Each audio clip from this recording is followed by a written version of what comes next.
د افغانستان پر خاوره باندې د پاکستاني الوتکو د تجاوز په اړه د اسلامي امارت د ویان څرګندونې.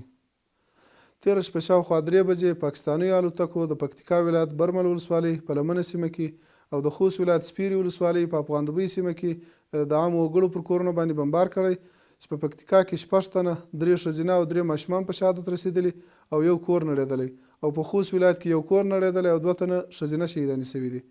د عبدالله شاه په نامه کس چې د پاکستاني اړخ یې په پیښه کې د پنښه کېدو ادعا کړې هغه په پاکستان کې دی.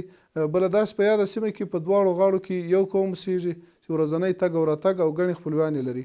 د افغانستان اسلامي امارت یاد بریدونه په کلکو ټکو غندي او دغه غیر سنجیده اقدام د افغانستان پر حریم تجاوز او تیری بولي.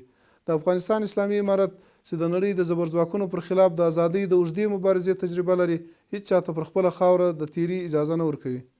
پاکستانی ولس او نوی ملکي حکومت باید پرې نږدي چې د پوځ 2 تنه جنرالان په دغه ډول بېباکه کړنو سره د تیرو 20 کلونو په څیر د نورو جهتونو د ګټو لپاره خپلو غلطو سیاستونو ته دوام ورکړي او د 2 مسلمانو ګاونډیو هیوادونو اړیکې خرابې کړي.